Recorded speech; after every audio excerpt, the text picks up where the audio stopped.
In this whole wide world.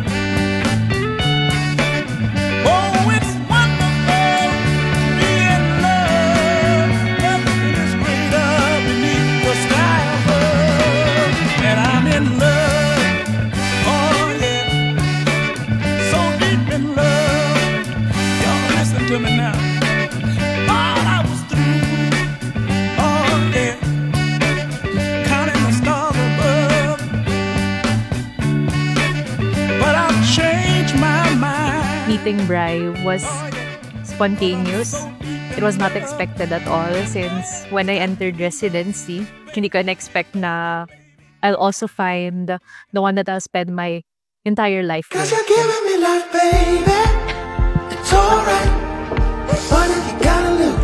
Kailang iyak na. And you're giving me life, baby. It's alright. It's all in the way you move. Bri, we're getting married finally.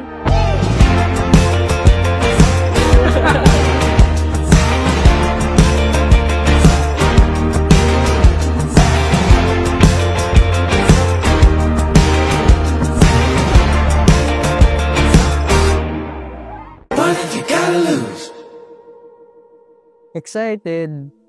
Tsaka, sabi nila, kakabahan ka daw pag kakasal eh. Hindi naman ako kinakabahan kasi sure naman ako. At sobrang saya ko na ito na nga, ito na yung araw na pag-iisahin na kami ni Geraldine. Alam mo ba, munti ka na sumuko ang puso ko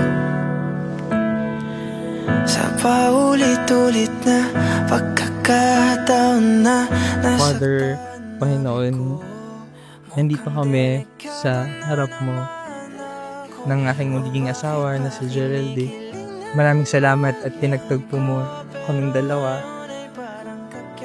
At ngayon nandito na kami para pag-isang dibdib. Ito na yun, na bigla mo na lang siyang mararamdaman eh. Hindi siya parang switch, parang bigla siyang magic na makikita mo na lang na ito yung babae na gusto ko makasama pang habang buhay. Ito yung babae na gusto ko bumuo ng pamilya with. Dahil ito yung babae na nagbibigay ng ligaya para sa akin. Hindi na ako bibitaw, ikaw lang kasayaw.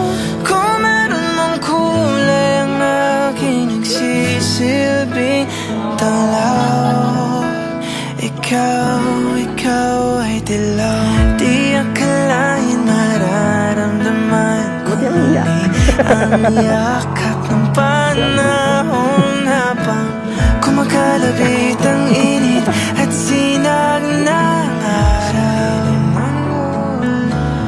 Mukhang di naman delikado kasi parang umingiti na naman ako. Kaya ngayon di na ako mangangamba kahit ano sabihin nila. Ngayon na dyan ka na, ikaw lang katabi, hanggang sa ang buhok ay pumuti. Dahil ikaw, hindi na ako bibitaw. Ngayon ikaw lang kasayaw.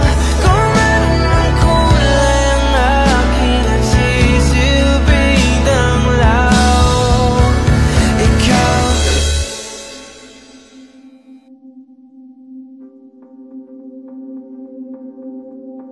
Sabi nga nila, di ba, walang iwanan. Kung sa lahat ng gusto mong bagay, sa lahat ng gusto mong ma-achieve, pinapangako ko sa'yo na nandito ako para suportahan ka. Kahit ano pa yan. Nandito ako bilang katawan mo at bilang asawa mo. Panghabang buhay. Yun lang, bibigay ko lang. I just want you to know that, oh my God, niyak na naman ako.